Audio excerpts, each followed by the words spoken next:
This is the 400 block of Leon Avenue in Kelowna, home to a lot of the street crowd, and also a place you'll quite often run into Sergeant Greg Woodcox of the Kelowna RCMP's Downtown Enforcement Unit. He, along with Corporal Carrie Seale, are often here, and the way they do their job, well, it's something you might just want to have a look at. That's going to be Garrett. Nope. Jaden. I'll go talk to him if you want to just keep these guys walking. I really look at people down there as if they're my kids. So if I see a girl down there, I have a daughter, I have a son. Do you want your daughter to live in misery in the street, being chronically addicted with a lot of times no hope? Especially the girls. When I think of my daughter, she could easily be down there. And would she like somebody like me to deal with her that's reasonable and happy and easygoing every day? Probably. They're all people. They're all human beings. I'm a mother as well, so you kind of put your kids' faces on some of these people and I mean, think that it could happen to them one day. You don't have any more weapons, right? Okay, that's good. Okay. What's going on, bro? Okay. No, stop. Don't do that. Just stop, Jay. Just stop. Just relax, buddy, okay? Just relax. What's the matter? Tell me. What's the matter? Tell me. Fine. No, you're not. Use your words. Come on, buddy. Everybody's just, no, I can't. You can. Stop it. No, it's just me, you guys man. are Yeah, gentlemen, it's just man. us. No, It's we're just not. us. Just sitting me down. No, here, get on the sidewalk. Stop. We don't want you to get hurt, We have buddy. rules down here too, Get on the right? So sidewalk. get on the sidewalk if you want there, Okay. Jaden. Can you get back up? Okay. Okay. Don't smoke the chill Okay, it's over okay, but just talk to us. Everybody calls me Woody. Everybody sees me every day. I go to the shelter every morning, start my shift, and say hi and just ask if everybody's doing okay. And my whole thing is not to find anybody to arrest, but during the course of the day, you obviously do. But I think they'd like to see the same person who's got a decent, easygoing personality, that they're not, they've had bad experiences with police too, right? So people that are black and white and didn't give them the chance to give their side of the story, but when you have the time to do that and your full-time job is getting to know how you ended up here, and especially some of the girls downtown, it's not an easy life living downtown, right? Especially them, they get involved in sometimes prostitution or thefts or things like that, and they have a horrible background because they've told you their story because you've listened.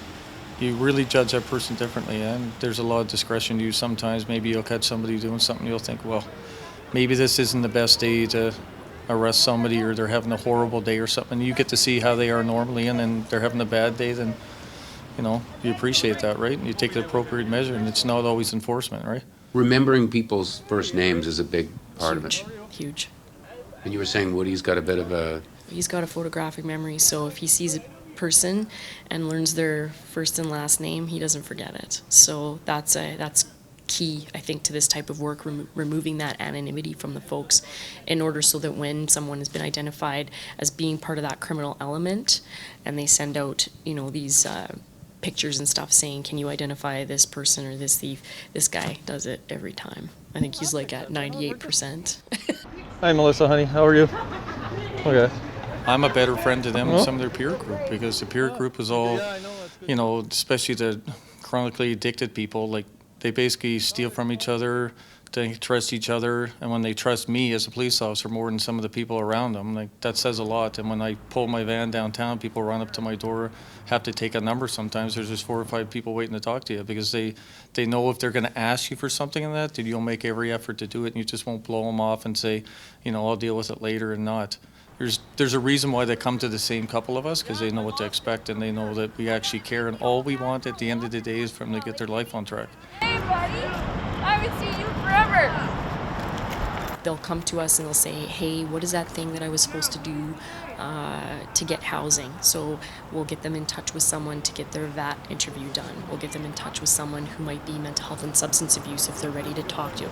We've called detox time and time again for people on the side of the road and argued to try to get people back on the lists or bumped up the line. Don't want to see it. For Christmas? Oh wow, look at that. Nice gift for her mom at Christmas. So brave. Where's your mom?